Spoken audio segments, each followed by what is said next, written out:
Bonjour à tous et bienvenue sur boursicoté.com pour cette nouvelle analyse technique des principaux indices mondiaux avec un DAX qui s'est stabilisé cette semaine puisqu'on a oscillé ici autour de la zone des 12 965 points. Un DAX donc qui, comme un petit peu le reste des indices européens, a connu une petite phase de baisse en fin de semaine mais qui n'a pas permis de valider un signal baissier. Donc on reste ici dans cette phase de neutralisation grossièrement entre la zone de support ici repositionnée à 12 430 points et la zone de résistance que nous avons ici à 13 310 points. Donc tant que l'on est ici entre ces niveaux, on est dans une phase de neutralisation, dans un fond de tendance qui reste orienté à la hausse, même si nous avons connu ici une rupture du support qui signalait cette dynamique. Du point de vue des indicateurs, on est légèrement baissier ici du point de vue des histogrammes du MACD en fin de semaine. Le RSI confirme la neutralité du mouvement, donc ça reste ici une phase de temporisation au sein d'une tendance qui reste haussière.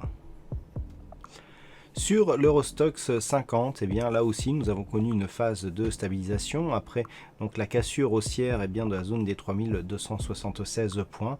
On s'est quasiment stabilisé toute la semaine au-dessus de ce support avant de connaître aujourd'hui une rupture de celle-ci. Hier on l'avait testé ici, on avait clôturé juste sous ce niveau et puis aujourd'hui on a ouvert sur ce niveau mais celui-ci a agi comme résistance. Alors il n'y a pas de cassure de précédent point bas significatif, on est toujours ici dans une zone d'évolution relativement neutre autour de cette zone des 3276 points mais qui pour l'instant n'a pas cassé de point bas significatif. Alors ce point bas significatif on l'a ici sur cette zone de support ici proche des 3170 points. Si à partir du mouvement baissier que nous avons connu aujourd'hui les cours venaient à casser ici cette zone, là on pourrait connaître une phase d'accélération baissière qui pourrait nous ramener ici sur cette zone de support des 2920 points. Alors nous avons une zone intermédiaire ici sur ce support ici des 3095 points, mais il va falloir faire attention ici à une éventuelle rupture de cette zone de support ici des 3170-180 points sur le Eurostoxx 50.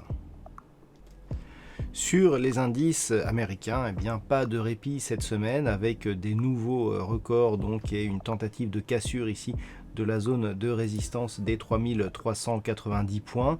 Donc on est en train ici de tenter une cassure de ce niveau et une fin de semaine donc qui n'infirme pas du tout le mouvement haussier que nous avons depuis désormais quelques semaines, puisque malgré ici la rupture de ce support qui avait signalé la fin ici de la dynamique primaire, on reste ici dans une tendance qui est haussière, qui évolue bien ici au-dessus de la moyenne mobile 20 exponentielle avec des contacts réguliers ici sur la bande de Bollinger supérieure. Alors certes les indicateurs ici nous indiquent une petite perte de dynamique, mais il semblerait qu'avec la cassure ici des 3390 points, le S&P 500 soit en mesure de poursuivre ici sur sa dynamique haussière. Donc on reste ici sur une belle tendance du point de vue de l'indice élargi américain.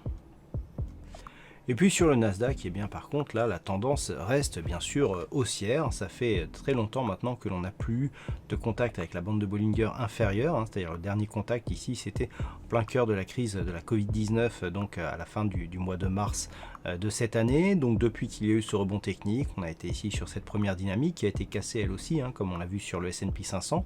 Mais ce qu'on peut remarquer, c'est que depuis cette cassure, on reste bien ici au-dessus de cette moyenne mobile 20 exponentielle, à part cette petite bougie ici qui s'est inscrite sous cette moyenne mobile, on est bien revenu ici au-dessus et depuis on continue donc à marquer des plus hauts historiques. On a même cassé ici la zone de résistance des 11 295 points pour aller ici tutoyer de nouveaux sommets. Et même lorsque l'on précise un petit peu, lorsque l'on trace par exemple les retracements de Fibonacci sur la dernière phase ici de consolidation, on peut remarquer que l'extension de Fibonacci ici des 11 546 points suite à rupture ici de cette zone des 11 295 a été validée aujourd'hui même, puisque on voit bien ici la zone des 11 295 qui après franchissement ici est devenu support, et donc tout de suite on est venu ici chercher cet objectif. Donc une dynamique qui reste forte, puisque en cas de cassure, si on arrive à aller chercher la première extension à 161,8% de Fibonacci, eh bien cela montre que la dynamique reste forte. Donc on reste ici dans une dynamique qui continue à inscrire de nouveaux plus hauts significatifs, des nouveaux plus hauts historiques, et qui est porté ici par un fort trend matérialisé ici par cette moyenne mobile 20 exponentielle, donc fortement haussier. Même les histogrammes du MACD sont haussiers sur ce Nasdaq. On n'a pas réellement de divergence ici sur le RSI, donc une tendance qui reste haussière et forte sur l'indice des techno américaines. Et enfin, on termine avec le Nikkei qui évoluait donc dans une zone de range ici entre 21 850 et 23 000 points. On avait eu une rupture ici suite à l'ouverture d'un gap haussier de cette zone des 23 000 points, mais ce niveau ici des 23 000 n'a pas tenu, puisque on n'a pas de support ici sur cette zone, avec même une bougie sur la séance du 20 qui est même ouvert avec ces niveaux comme résistance, un petit peu comme la séance du jour.